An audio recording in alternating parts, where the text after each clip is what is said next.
প্রথমবারের মতন হয়তো অনেকে এই রেসিপিটি দেখে থাকবেন। যদিও প্রথমবারের মতন আমিও এই রেসিপিটি রান্না করলাম। তো চলুন দেখে নিই কী রান্না করলাম আজকে। তো প্রথমেই আমি একটি কড়াইতে তেল গরম হতে দিয়ে তাতে পেঁয়াজ এবং আদা রসুনের পেস্ট দিয়ে দিলাম। খুব ভালোভাবে ভেজে নিয়ে লবণ অ্যাড করে দিলাম। আবারও খুব ভালোভাবে ভেজে নিয়ে পানি অ্যাড করে দিলাম যাতে মশলাটা পুড়ে না যায়। খুব ভালোভাবে মিশিয়ে নিয়ে এখন অ্যাড করে দিলাম হলুদ, মরিচের গুঁড়ো, ধনিয়ার গুঁড়ো। খুব ভালোভাবে মিশিয়ে নিয়ে খুব ভালোভাবে এটাকে আমি কষিয়ে নেব।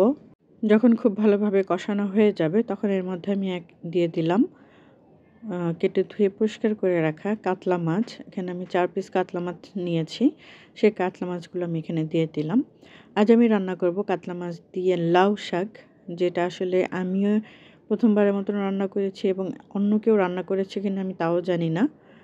তবে আমার কেন যেন মনে হচ্ছিল যে এই রান্নাটা আসলে রান্না করলে ভালো লাগবে খেতে, আর সেই চিন্তা থেকে আসলে রান্না করা। তবে আমি রান্না করার পরে যখন দেখলাম এবং খেলাম, আলহামদুলিল্লাহ এত ভালো লেগেছে।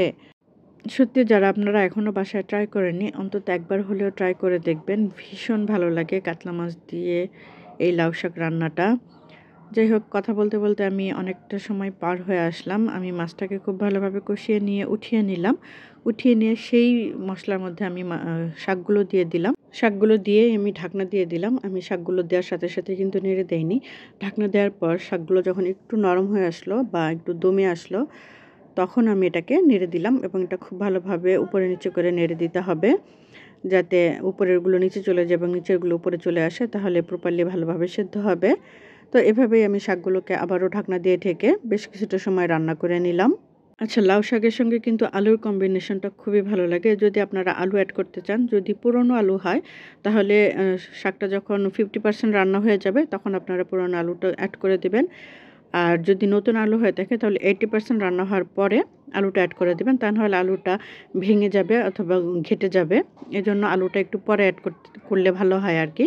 তো আমি যখন আলুটা অ্যাড করে দিলাম, আমি নতুন আলু অ্যাড করেছি তাই রান্নার শেষের দিকে অ্যাড করলাম আর মাছটাও দিয়ে দিলাম। এখন এটাকে সবগুলোকে খুব ভালোভাবে রান্না করে নিতে হবে প্রায় 10 থেকে 15 মিনিট। রান্না করার পরে আমি এখানে কাঁচামরিচ দিয়ে দিলাম। কাঁচামরিচটা দিয়ে আমি আবারও 5 মিনিটের মতো রান্না করে নিয়েছি। রান্না করার পরে আমি মাছগুলোকে উল্টে দিলাম এবং মাছগুলোকে অবশ্যই ভালো করে উল্টে দিতে হবে এবং খুব সাবধানে উল্টে দিতে হবে যেন মাছ ভেঙে না যায়। আমি বরাবরই একটা কথা বলি, যদি মাছ ভেঙে যায় তাহলে আমার সেটা দেখতেও ভালো লাগে না বা খেতেও ভালো লাগে না। তাই রান্না করার সময় সবসময় খুব সাবধানে এই জিনিসটা করতে হবে যাতে মাছ কোনোভাবেই ভেঙে না যায়।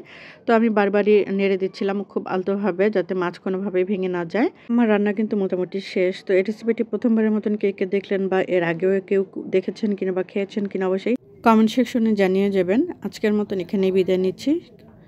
সবাই ভালো থাকবেন এবং সুস্থ থাকবেন। আসসালামু আলাইকুম।